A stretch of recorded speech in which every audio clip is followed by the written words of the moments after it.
We're going to make a short video here to discuss how to identify the key parts of some of our probability questions and how to do some intermediate steps in Desmos. In 2023, 9.5% of Marylanders lived below the poverty line. What is the probability in a random sample of 600 Marylanders that more than 12% would be living below the poverty line? So, in this problem,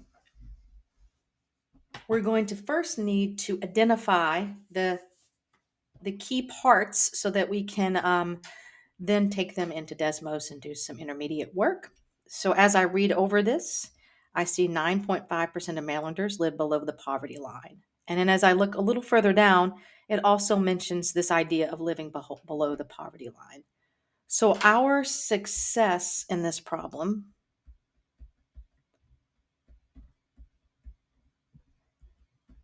and again, this is that sort of like success failure labeling with the two-sided outcomes is living below the poverty line.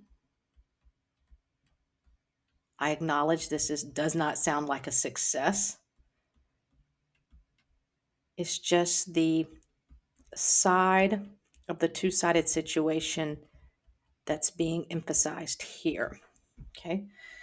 And again, we see that we have a number for Marylanders in general in that first sentence. So our population proportion, P, will be equal to 0.095.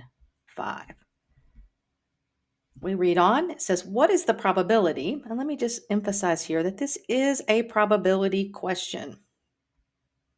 That's the main task here. But what is the probability in a sample of 600 Marylanders that more than 12% would be living below the poverty line? So they gave us N in that second sentence. We're looking at a sample of 600. And they're curious that among those 600, so we get another proportion here at 12%, but it's attached to our 600. So it's what we call a sample proportion. And they mentioned 12%. Now notice as I write down P and P hat, I write them down as a true proportion, not in their percentage form, which is often the way they're communicated in word problems. But because I'm going to put these into a formula and do some mathematics with it, I'm going to write them in their true form at 0.095 and then 0.12. So in order to accomplish this probability question, and this is a probability question that's going to use a sampling distribution for proportions. So we're going to need to calculate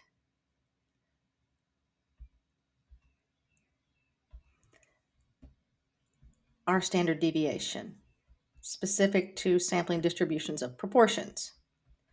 And the formula for that is as follows.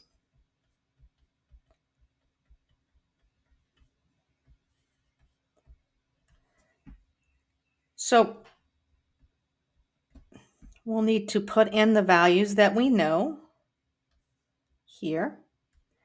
So 0.95 is P. It's mentioned first inside the radical, followed by 1 minus P. So I'll write 0.095 again. And we'll divide that by our sample size, which is 600. So let's go to our to Desmos and see if we can't get this calculation accomplished. We'll need to do that outside of our statistical software. So here we are. If I think about the formula I just wrote, it was first a square root. So I'm going to call that first over here on the left side of the keypad. And underneath the square root was a fraction. So I'm going to go all the way over to the right where I can get the A over B format. So now I have myself a fraction under the radical. And then I begin typing exactly what I wrote. Open parentheses, all these things you need are here on the keypad. I'm in Desmos calculator, the scientific version of it. And then I'll place 600 underneath, give it a good look over, make sure Got all the decimal places in the right spot. And yes, I feel like it's good. So if I look all the way over to the right, as we found with this, I can see that I have a really long number. And I'm not going to use all these digits. I'm going to round to 3 decimal places. So you can see here, I've highlighted 3 decimal places. And so I'm going to look to the right. I see a 9. And so that's going to round this up to 0.012.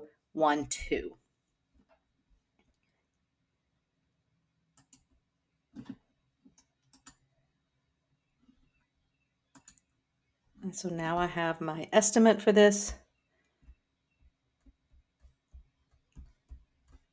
And that would be our standard deviation we would utilize as we went to finish this problem out in our guru and find the probability.